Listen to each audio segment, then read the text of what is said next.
अखण्डमण्डलाकारं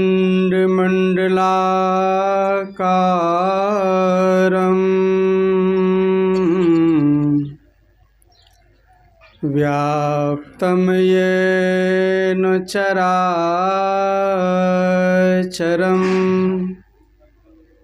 तत्पदं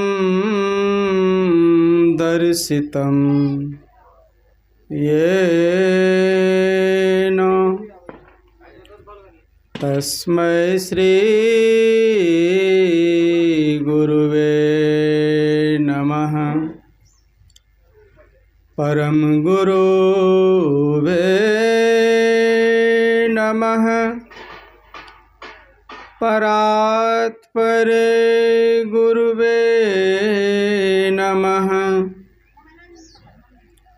परमात्मा गुरुवे नमः। आत्मा गुरुवे नमः। आदि गुरुदेव अनादि गुरुदेव अनंत गुरुदेव अखिल गुरुदेव चरण गुरुदेव शरण गुरुदेव। श्री गुरु महाराज चरणारविंद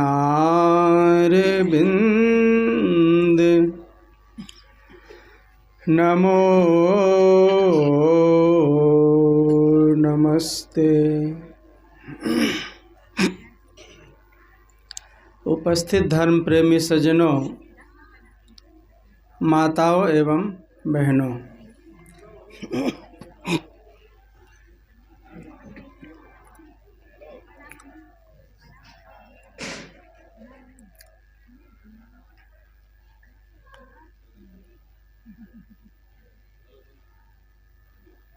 आप लोग सत्संग के समय में बातचीत नहीं करें, बल्कि बच्चों को शांतिपूर्वक बैठाएं।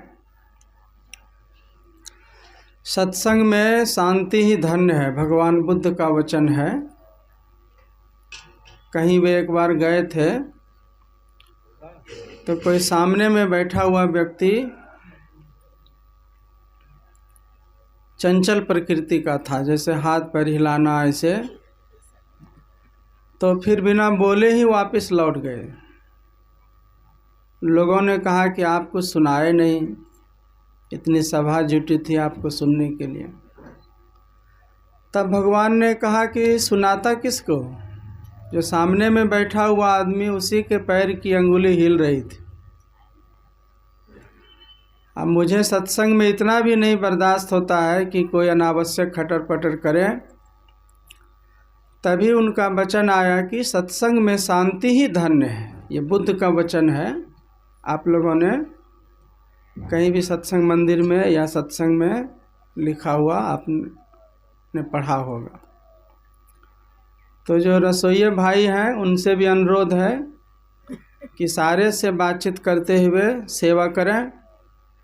और माई दाई से विशेष अनुरोध है कि मोबाइल को काबू में रखिएगा। फ़ोन आ जाएगा बीच में तो तुरंत साइलेंट करके, पहले से साइलेंट कर देता तो ठीक है, और नहीं तो तुरंत उनको काट देना है। तो अभी के सत्संग में कर्म फल की महत्ता और उसके बारे में सुन रहे थे कि कौन सा कर्म करने से कौन सा फल मिलता है आदमी को। और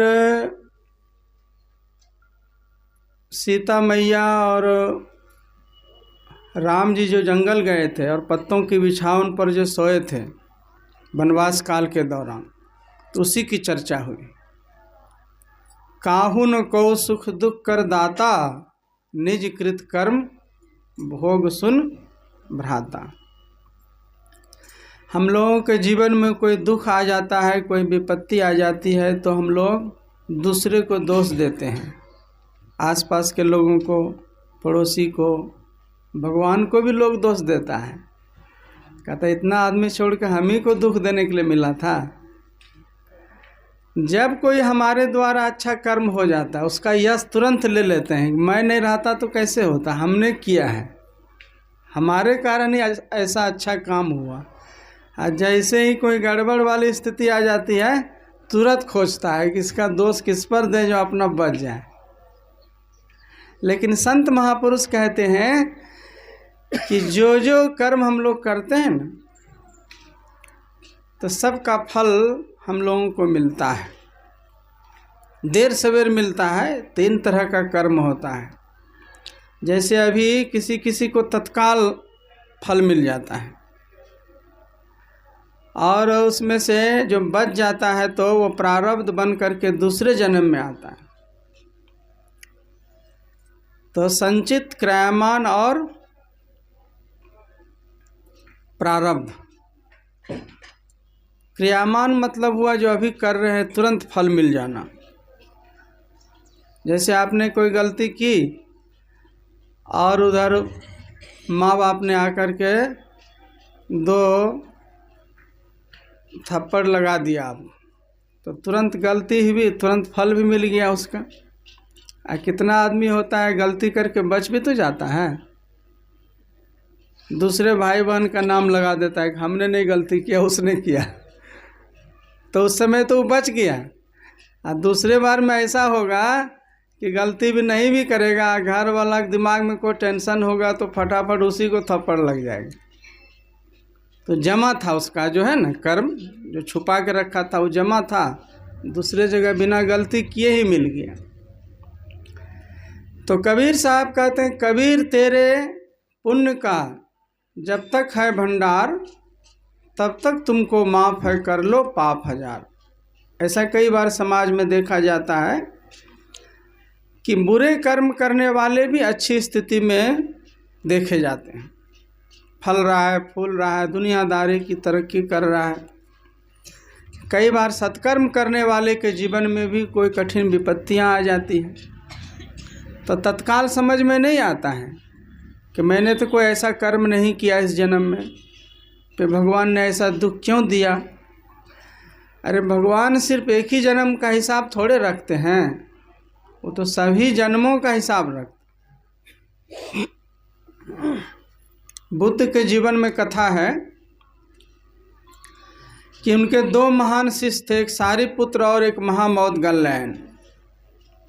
सारिपुत्र को ध्यान करवाने की ड्यूटी थी, जबकि महामौदगल्यन को धर्म प्रचार करने की। तो उनके बहुत से विरोधी हो गए, इतना विद्वान था कि लगता था कि सबको बौद्ध धर्म में जोड़ देगा। ऐसे ही और सब मत के होते थे ना लोग, उसको लगता था कि इसको रास्ते से हटाओ।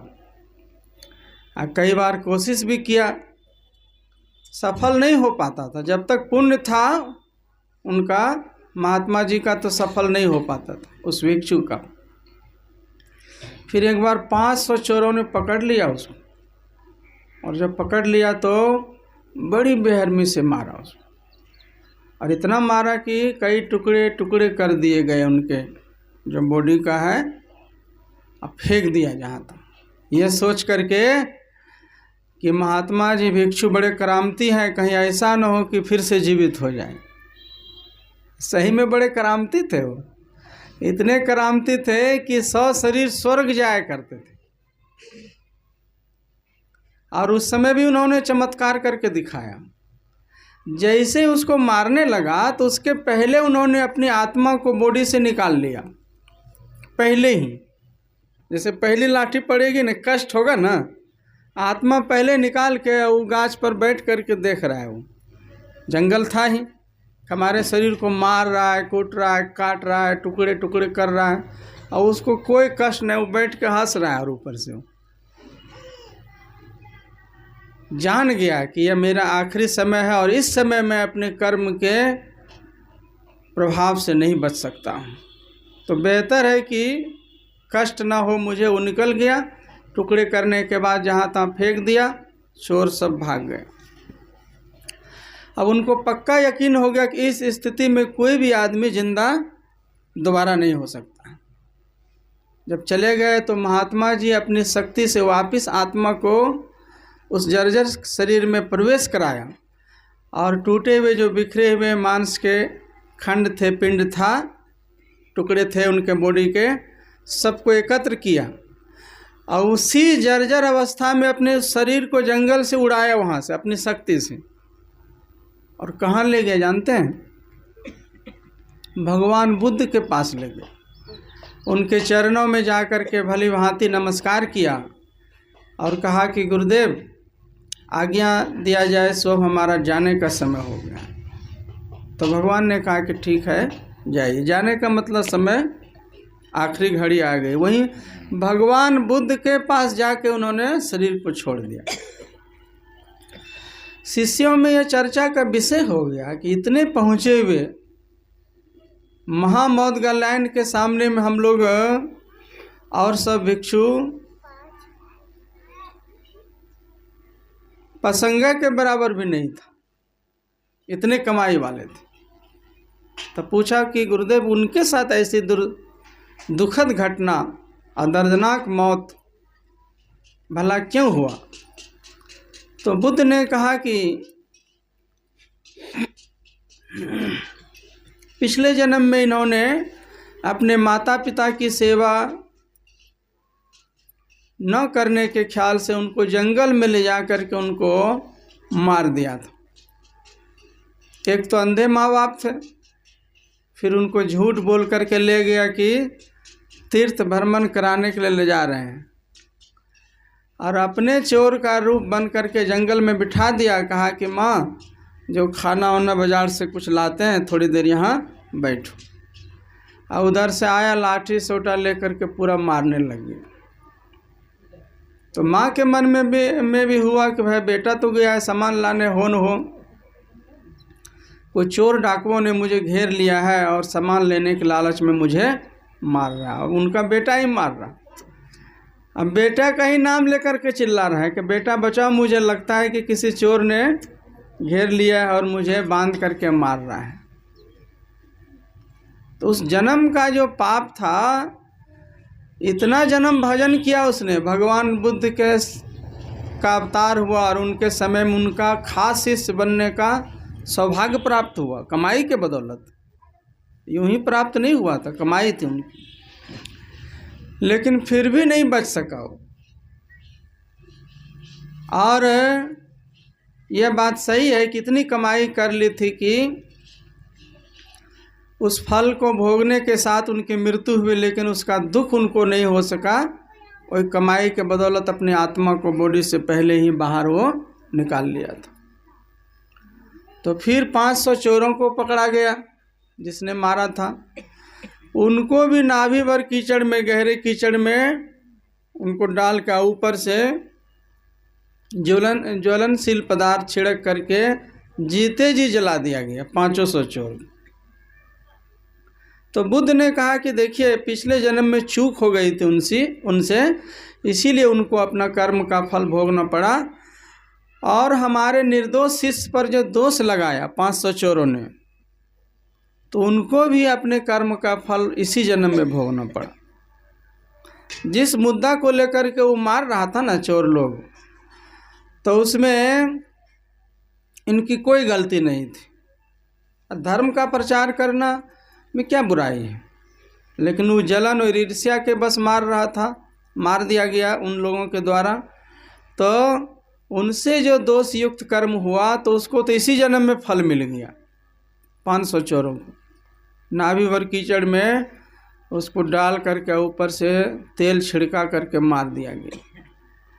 तो इनको मिला ताज़ा फल। इस जन्म में पाप किया, निर्दोष भिक्षु को दोष लगाया और उनसे ईर्ष्या करके मारा गया, और उनको मिला पुराना कर्म का फल। तो सबको अलग अलग कर्म का फल मिलता है।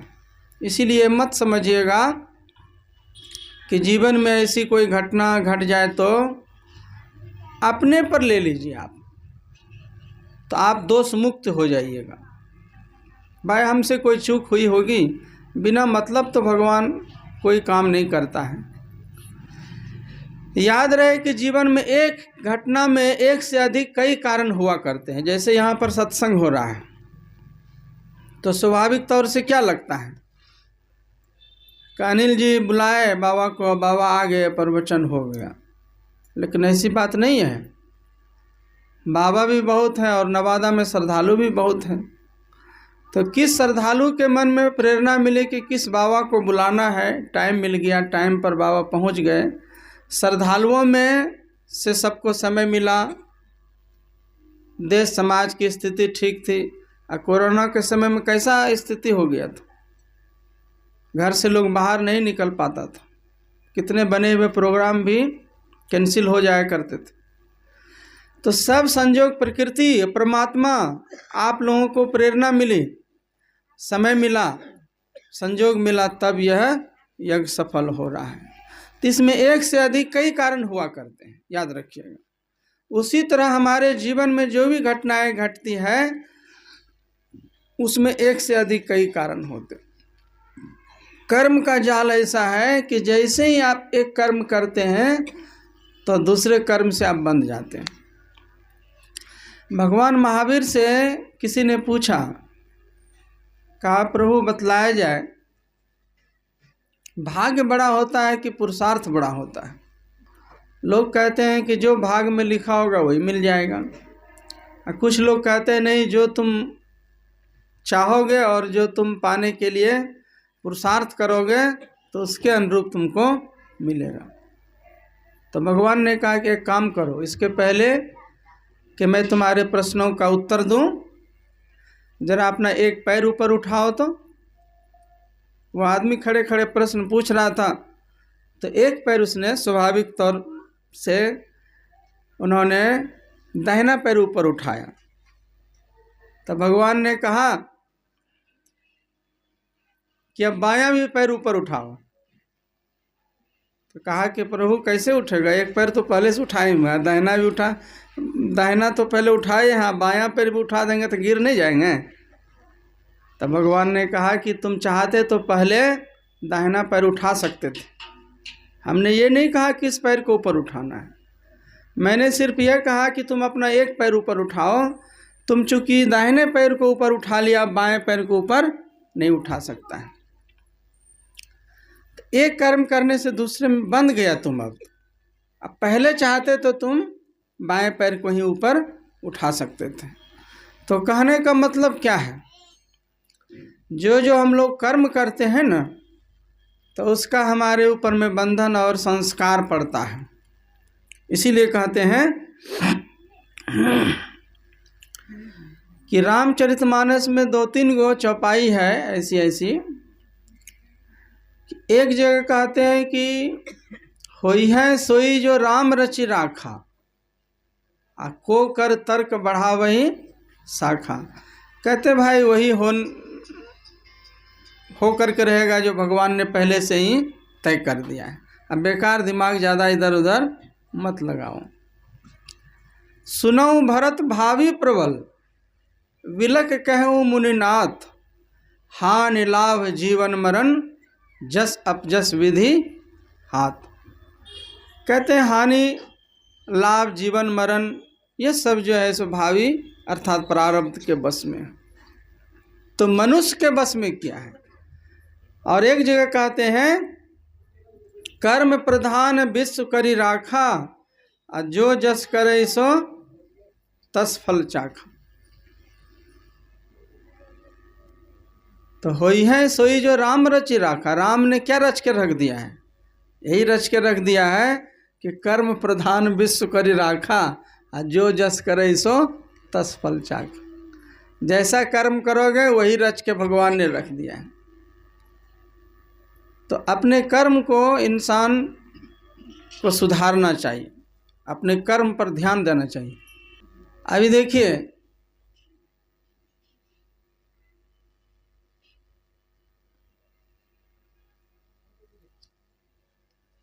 अनिल जी के द्वारा अपने पिता स्वर्गीय श्री सौदागर लाल जी की 8वीं पुण्यतिथि पर यह सत्संग हो रहा है। सुन चुके हैं कि माता पिता का उपकार हम लोगों के ऊपर में बहुत ज़्यादा होता है। जीवन में तो माता पिता का उपकार है ही है, उनकी सेवा करनी चाहिए, उनको प्रणाम करना चाहिए। लेकिन प्रणाम लोग करता है, लाज लगता है। माँ बाप को प्रणाम करने में इतना प्यार दुलार मिलता है कि उनको कोई महत्व नहीं देता है। लेकिन याद रहे, माँ बाप का जीते जी उपकार है। और जब वो शरीर त्याग करके जाते हैं, पितरलोक की अवस्था में रहते हैं, तो वहाँ भी उनका बाल बच्चों पर स्नेह रहता है। ये मत समझिएगा। कई बार तो ऐसा देखिएगा कि माँ बाप गुजर जाने के बाद भी बाल बच्चे लोग बहुत तरक्की उनके आशीर्वाद से, पितरलोक में वहाँ से वो देखता है कि हमने जिस परिवार को बसाया वह किस स्थिति में है, सत्संग करता है, नेकी की कमाई करता है, सब वो देखता है। और वहाँ से भी दुआ मनाता है, ममता वहाँ भी नहीं टूटती है। इसीलिए हम लोग उनसे अगर पितृलोक से अगर बुजुर्गों का आशीर्वाद चाहते हैं तो उनके नाम से धार्मिक अनुष्ठान और ख़ास करके ज्ञान यज्ञ जैसे आयोजन को करवाना पड़ता है, ताकि जिनसे हमको आशीर्वाद मिलना है वो अगर सुख की अवस्था में रहेगा तब हमको आशीर्वाद देगा। अगर उसी की आत्मा भटक रही है, कीट पतंग और सब योनियों में चला गया, तो हमारे लिए वो दुआ की कामना कर सकेगा। तो इसीलिए हम लोग गुजरने के बाद जो पहला श्राद्ध कर्म होता है ना, इसीलिए किया जाता है। और उनके नाम से हर पुण्यतिथि पर भी लोग करवाते हैं, ये जरूरी है। नहीं तो फिर अगर पितरलोक में हमारे बड़े बुजुर्ग अगर दुख की अवस्था में रहेंगे तो उनका असर जीवन काल में जो बाल बच्चे, उनका जो संतान है उनकी, उस पर भी असर पड़ता है। तो इसीलिए संत महापुरुष कहते हैं कि सत्संग का आयोजन होना चाहिए। आपने जीते जी रिस्पेक्ट किया और गुजरने के बाद भी उनके नाम से ज्ञान यज्ञ का आयोजन करवाया, तो इसकी शक्ति उनको उनके ऊपर में काम करती है। और सही ज्ञान एक यह भी है कि हम लोग जीते जी ऐसा कर्म करके जाएं, अच्छी स्थिति में जाएं, बाल बच्चों के भरोसे नहीं रहना पड़े कि बाल बच्चे मरने के बाद सत्संग कराएंगे, दान पुण्य करेंगे, हमारे लिए पूजा अनुष्ठान, गरुड़ पुराण, ये सब का पाठ कराएंगे। जो भी आपको अच्छा बुझाता है जीते जी आप कर लीजिए। आप अपने हाथ से जो दान कर लीजिएगा, आप अपने से बैठ करके जो ध्यान कर लीजिएगा, आप जो जा कर के सत्संग में अपना समय दे दीजिएगा, वो कोई आपसे बांट नहीं सकता है, बांट नहीं सकता है। और वह आपका जो पुण्य है और सत्कर्म है, वो सिपाही और बॉडीगार्ड बन करके आपके साथ में रहेगा। वो आप पुण्य आपका स्वागत करेगा, अगवानी करेगा। जैसे कोई परदेश से आता है तो दोस्त मित्र उनका स्वागत करने जाता है ना, तो ऐसे जब इस दुनिया से आप जाएंगे तो पुण्य ही आपका स्वागत करेगा, बाकी लोग तो यहीं रह जाएगा। पुण्य आपका स्वागत करेगा। तो पुण्यशाली बनने के लिए पुण्य कर्म जीते जी मनुष्य को करना पड़ता है। अंत मता सो गता, आखिरी समय में जैसी आपकी स्थिति रहेगी, माइंड में जो सोच विचार चलेगा, उसी का अनुरूप आपको नेक्स्ट जीवन मिलेगा। लोग पूछते रहते हैं कि बाबा दोबारा हम लोगों को मनुष्य शरीर मिलेगा कि नहीं मिलेगा। तो अभी जो मिला हुआ है क्या कर रहे हैं उसका पहले तो ठिकाने नहीं है, अगला जन्म का उसको चिंता है।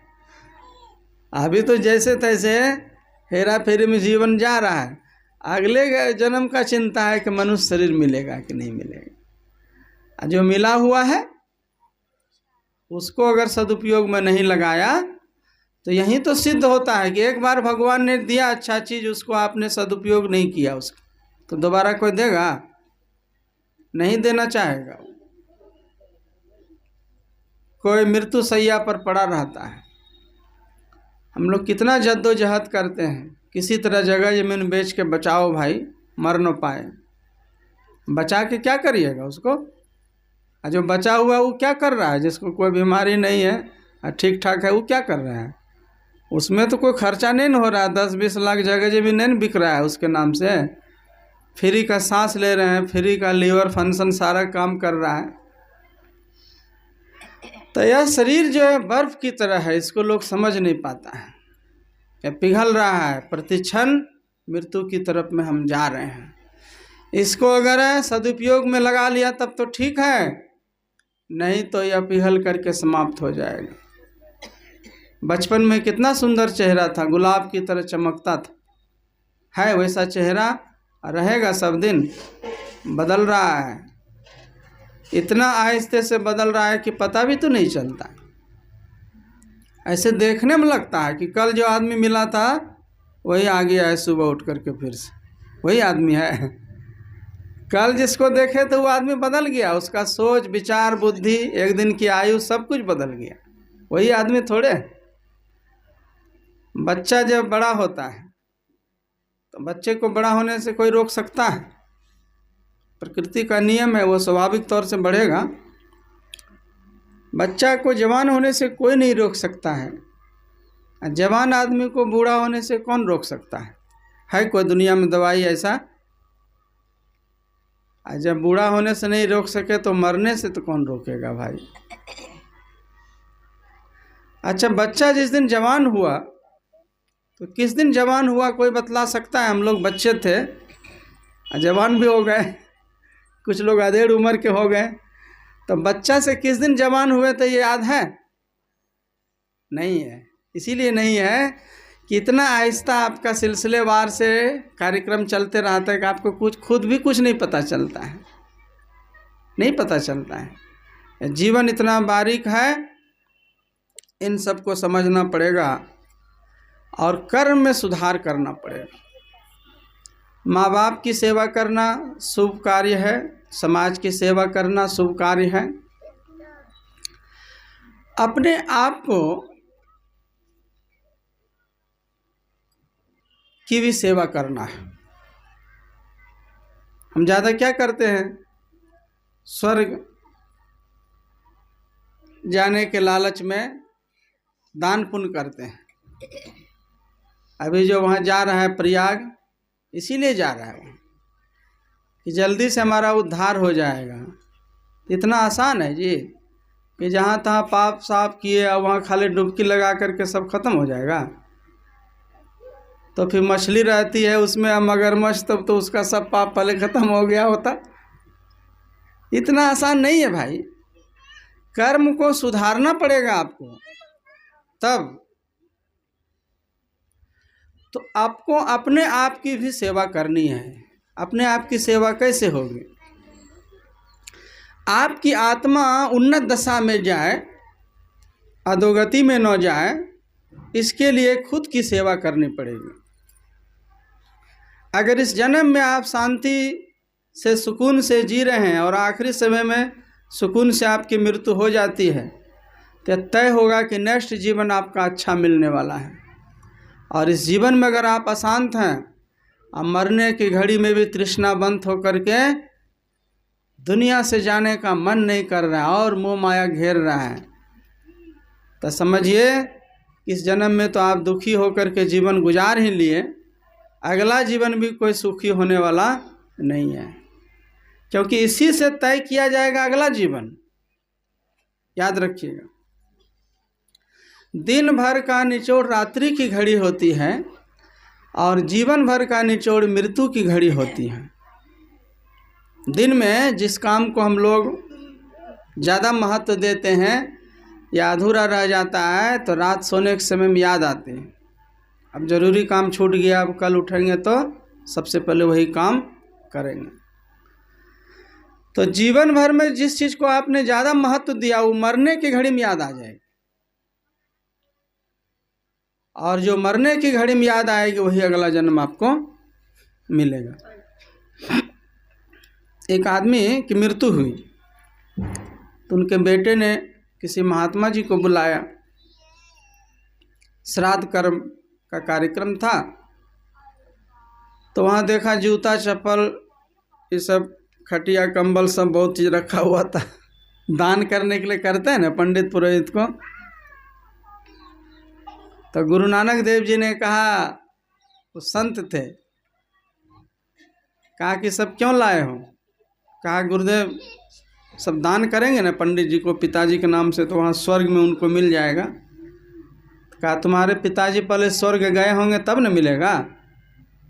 का मतलब? कहा वो भेड़िया के शरीर में जंगल में जाकर जन्म लिया है। कहा हमारा पिताजी भेड़िया कैसे बन गया? कहा कैसे बन गया? मरने की घड़ी में उनको मांस खाने की इच्छा हो गई थी।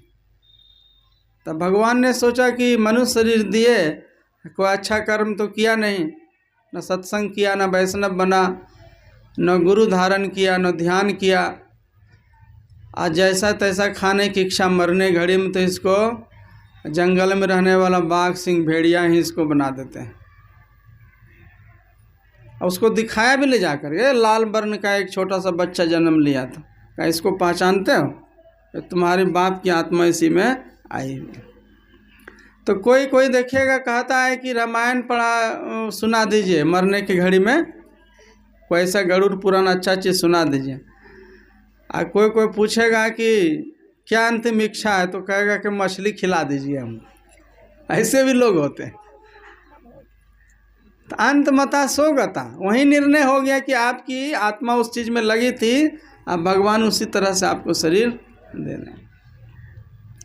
सदगुरु मेरे जीवन की बस एक तमन्ना है, तुम सामने हो मेरे और दम ही निकल जाए।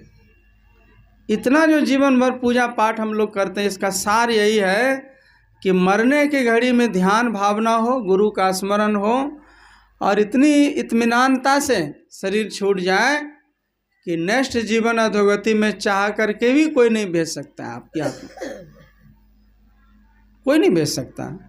श्रीमद् भगवत गीता में भी यही कहा भगवान कृष्ण ने कि जो आखिरी समय में जो ध्यान में मन को लगा करके शरीर छोड़ता है वो हमारे लोक में आ जाता है। लेकिन उसके लिए पहले से अभ्यास करना पड़ेगा। पहले से अगर आपने साधना को महत्व नहीं दिया, तो क्या मजाल है कि मरने घड़ी में याद आ जाएगा? आ ही नहीं सकता है। दुनिया भर की चीज़ें याद आ जाएगी, लेकिन भगवान का नाम उस समय में भूल जाइएगा, अगर पहले से आपने जप ध्यान नहीं किया है। एक बूढ़ी माई की मृत्यु हो रही थी, तो लोगों ने कहा कि माँ, बूढ़ी माँ, रे राम राम बोलो, आखिरी समय है, कुछ उद्धार हो जाए इसी ख्याल से। अब बूढ़ी क्या कहती है कि बेटा हम उतना अटपट नहीं बोलेंगे। तब तक उसका प्राण निकल गया। हम उतना अटपट नहीं बोलेंगे, 5-6 बात बोल दिया, एगो राम राम वो नहीं बोल पाई। इसीलिए नहीं बोल पाई कि कभी राम राम बोलने का अभ्यास जीवन में उसने नहीं किया था। तो अचानक कैसे निकल जाएगा भाई? अचानक नहीं निकल सकता है जब तक कि आप पहले से अभ्यास नहीं करिएगा। तो इसीलिए संत महापुरुष कहते हैं कि रोज़ ध्यान कीजिए और रोज़ गुरु की सेवा कीजिए और सदाचार का पालन कीजिए और सच के रास्ते पर चलिए, तब और कर्म में सुधार कीजिए। सब कुछ जानते हुए भी अगर आप देखिए, हम लोग जब ध्यान करते हैं ना, गुरु से जुक्ति ले करके आसनी बिछा के बैठते हैं ना, नहा करके, तो आपको ध्यान करते समय में कौन कौन देखता है? ध्यान करते हुए जो घर में मेंबर है वो देखेगा, बाल बच्चा देखेगा, या आश्रम में जाइएगा वो ध्यान शिविर में, तो वहाँ जितने साधक वो भी देखेंगे।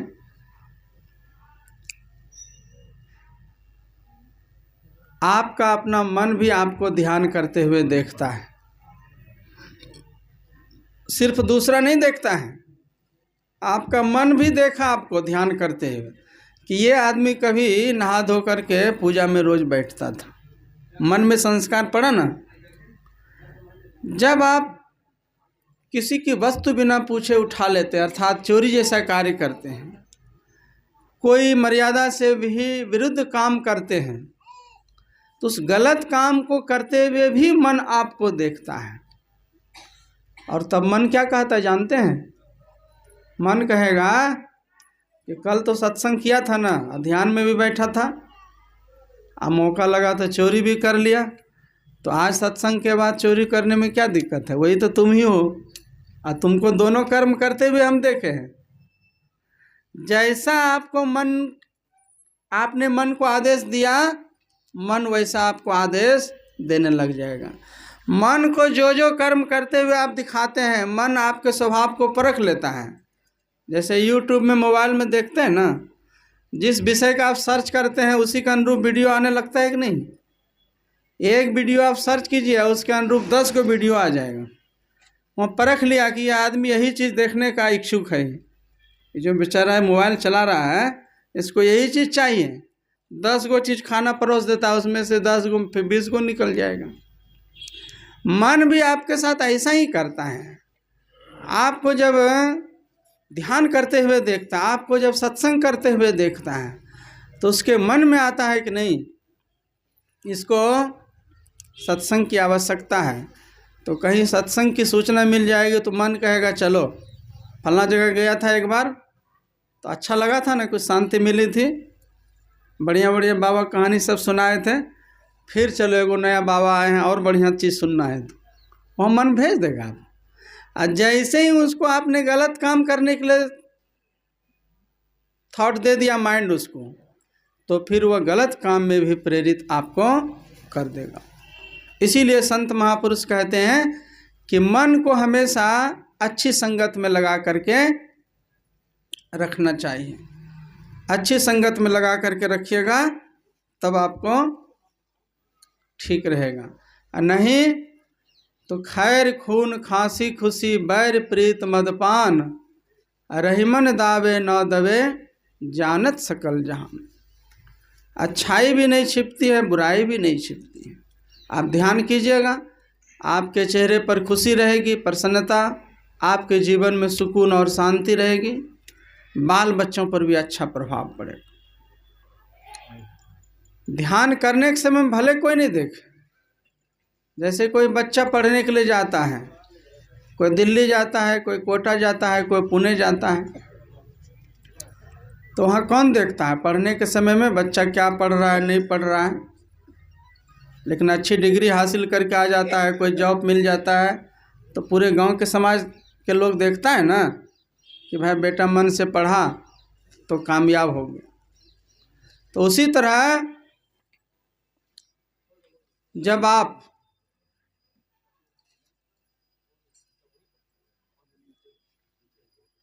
ध्यान कीजिएगा, 3 बजे भोर में उठ के ध्यान कीजिएगा, कोई देखे नहीं देखे, उसका जब फल आपके जीवन में आएगा तो सब कोई देखेगा, उससे कोई अछूता नहीं रह सकता है। अच्छा कर्म भीनी खुशबू के समान है, देर से बढ़ता है लेकिन झुकेगा सब आपके चरणों में।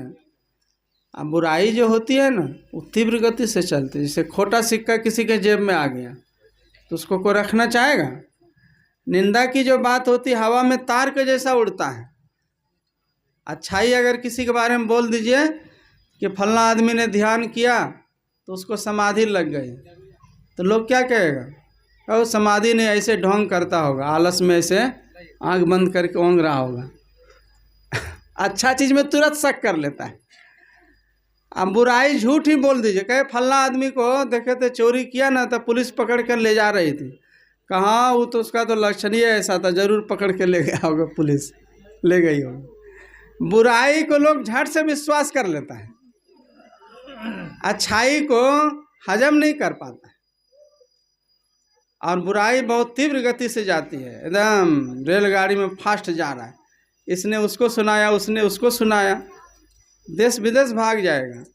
अच्छाई जो है कछुए की चाल के जैसा चल, धीरे धीरे लेकिन मंजिल वही पहुंचता है। तो कहने का मतलब क्या है? ध्यान कीजिए, सत्संग कीजिए, और हर चीज़ की 3 क्वालिटी होती है, याद रखिएगा। मानव की भी 3 क्वालिटी होती है और प्रकृति की भी 3 क्वालिटी होती है। जैसे तुलसी का पौधा होता है ना, तो एक तो घर में जो हम लोग पूजा पाठ में यूज करते हैं, एगो वन तुलसी होता है जो जंगल में, थोड़ा सा उसका जो स्मेल है डिफरेंस होता है, तो सबसे लो क्वालिटी का हुआ। औषधि उसकी भी बनती है लेकिन वो निम्न क्वालिटी का हुआ।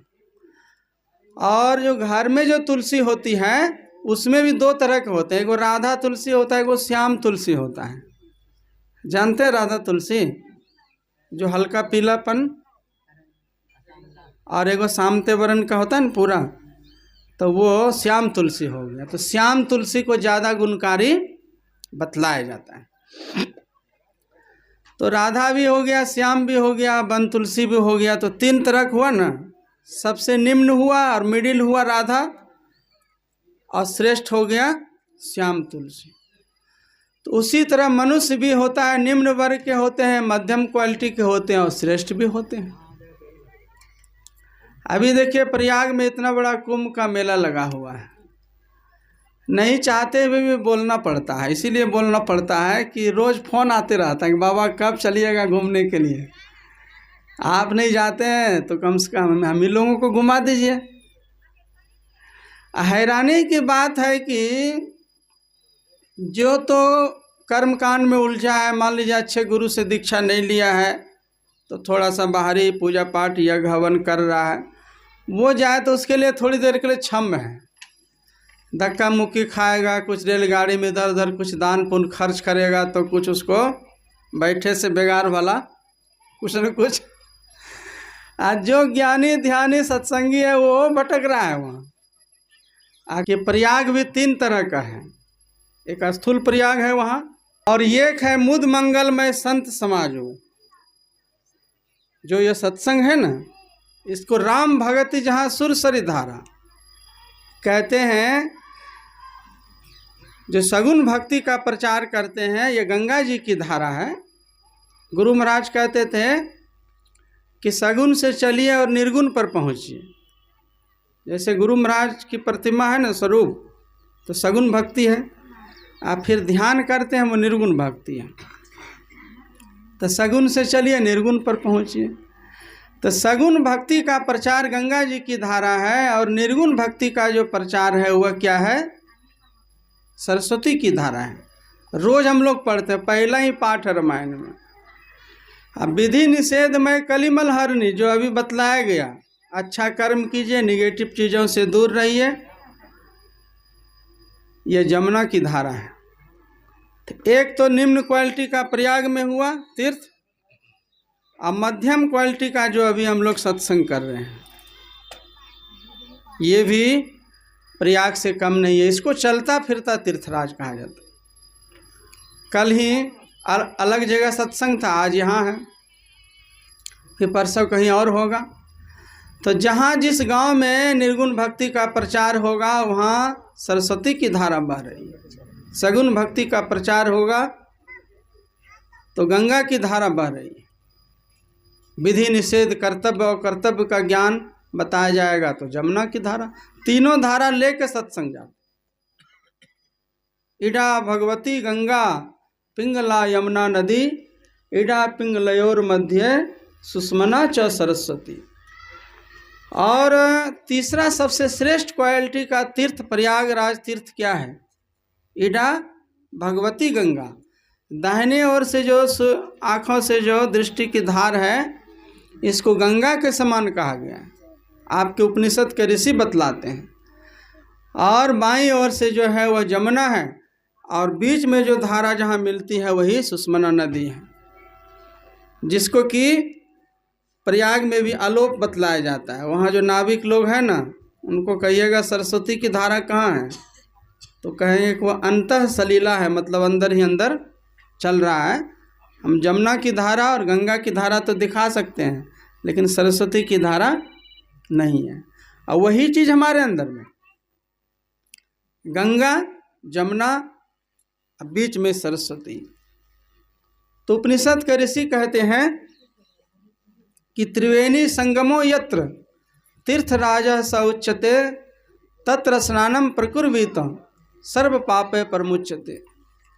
त्रिवेणी संगम की महिमा बड़ी शास्त्रों में बतलाई गई। कहते सभी पापों से मुक्त हो जाता है। बात भी सही है, इसीलिए तो वहाँ मरने के लिए जाता है। बढ़िया धसान जो एक भेड़ जहाँ गद से गिरा दूसरा भी गिर रहा है।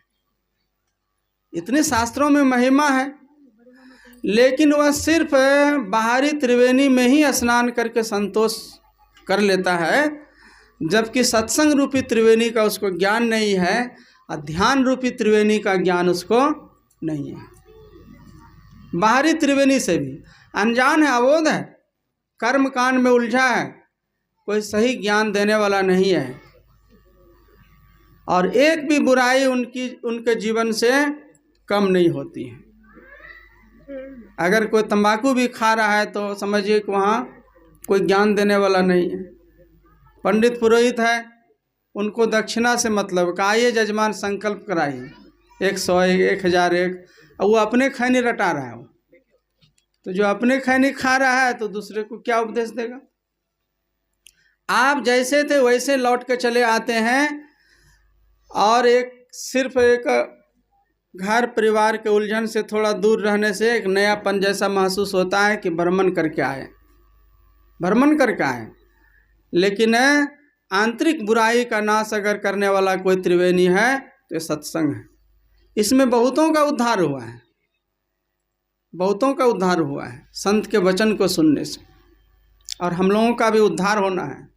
जो चीज़ आप सुन रहे हैं वो माइंड में घर कर जाएगा, और जब घर कर जाएगा तो आज न कल अच्छा कर्म करने के लिए प्रेरणा जरूर मिलेगी, और जिस दिन आपके द्वारा अच्छा कर्म होने लगेगा तो बुराई तो अपने भाग जाएगी। इसको तो सिर्फ सुनने का इतना महत्व है, तो इसीलिए कहते हैं कि इनको सुनिए और गुरु से युक्ति लेकर के ध्यान करके आंतरिक त्रिवेणी में भी स्नान कीजिए। तो जो स्थल है जरूर कोई साधु संतों की तपस्या के कारण बना है, लेकिन आप मेले का टाइम छोड़ करके जाइए, आप शांति से स्नान कीजिए। गुरु महाराज के प्रवचन में ऐसा आया है। फल उतना ही मिलेगा। अगर जाने का मन नहीं मानता है और भ्रमण में रुचि रखते हैं, और वहाँ जो साधु संतों ने तपस्या किया उसके रज से, उनकी आबो हवा से अपने को आह्लादित करना चाहते हैं, तो मेला का समय छोड़ के जाइए, पहला। और दूसरा, जानते हैं हंसी की बात क्या है? रामकृष्ण से एक आदमी जिद करके कहा चलिए मेला लगा है कुंभ प्रयाग में। हंसने लगे, कहा कि भाई हम तो कहीं जाते नहीं हैं, बहुत जिद किया हूँ। उसका एक भैगना ही था, रिलेशन में हृदय नाम था, और सेवा में रहता था। अब जिद करके ले गया। तो रामकृष्ण ने क्या कहा जानते हैं? कहा कि रे हृदय, जैसा जंगल झाड़ वहाँ कलकत्ता में था वैसा यहाँ भी देखते हैं, जैसा घर मकान था वहाँ कलकत्ता में दक्षिणेश्वर में वहाँ ऐसा यहाँ भी देखते हैं। ये बड़ा बड़ा पखाना का ढेर देखने के लिए यहाँ पर आए हैं, यही चीज़ खाली वहाँ नहीं था हमारे इलाके, वही देखने आए हैं। संत तो इशारे से बहुत बात समझा देते, बाकी मानता कौन है उनकी बात? कौन मानता है उनकी बात को? पहले तो जाने के लिए नहीं तैयार थे, और गए तो बहुत बड़ी शिक्षा दे करके आए। तो कहने का मतलब है, बहुत से लोग बाबा धाम भी चल जाते हैं। कोई कहते हैं 12 साल का कबूलती है, कोई कहते हैं 15 साल का है। सत्संगी भी जाता है। हैरानी की बात तो ये है, जो दीक्षा नहीं लिया है, जो अनजान आदमी है, जाए तो ठीक है। और शिव चर्चा का तो बोल वाला है ये है, अभी देख रहे हैं, खाओ पियो ऐश करो, जागो महादेव, जागो महादेव, सो महादेव, जागो महादेव। अरे रावण से बड़ा कोई शिव भक्त था क्या दुनिया में? लेकिन गलत कर्म किया तो उनको शिव जी बचा सके? उनको फल मिला कि नहीं मिला? शिव जी की असली भक्ति करनी है, तीसरा नेत्र गुरु से युक्ति लेकर के उगाइए, आप असली शिव भक्त और असली शिव चर्चा करने वाले कहलाइएगा। और सिर्फ भेड़िया धसान जागो महादेव और फिल्मी गाना पर भजन गाइएगा, तो उससे फिल्मी धुन पर जो भजन गाता है वो सबसे मनोरंजन का विषय हो सकता है। आप घर में टेंशन में रहते हैं, 10 आदमी बीच में गा बजा करके आ गए। आत्मा का उद्धार तभी होगा जब आप अंतर्मुखी साधना कीजिएगा। अंतर्मुखी साधना से ही, इसीलिए अपने कर्म पर सदैव ध्यान दीजिए। कर्म पर ध्यान दीजिए, कर्म ही आदमी को महान बनाता है। सत्संग, ध्यान, गुरु की सेवा, यह सब पवित्र कार्य है। और नहीं तो यहाँ तो घर परिवार मकान मार्बल सब टाल चकाचक है। अब भगवान के घर जाइएगा तो वहाँ सफाचट हो जाइएगा। भक्ति नहीं कीजिएगा, यहाँ चकाचक। आप भक्ति कीजिएगा तो यहाँ भी चकाचक और वहाँ भी चकाचक रहेगा। तो कीजिएगा तो पाइएगा, आवागमन से मुक्त होइएगा, और नहीं तो बार बार संसार में आते रहिएगा। तो यही सब बातों को समझाने के लिए जगह जगह पर संत मत के सत्संग का आयोजन होता है। और इसी क्रम में यहाँ पर एक सीटिंग का सत्संग अनिल जी के द्वारा अपने पिता स्वर्गीय सौदागर लाल जी की 8वीं पुण्यतिथि 31 जनवरी महाप्रयाण हुआ था, और उन्हीं की याद में यह सत्संग। तो इनके द्वारा यह कैसा कर्म हुआ। जीवन में लोग बहुत किस्म के कामों को करता है, याद रखिएगा। बहुत तरह के धंधों में धन को लगाता है, समय को लगाता है, बुद्धि और विचार को लगाता है।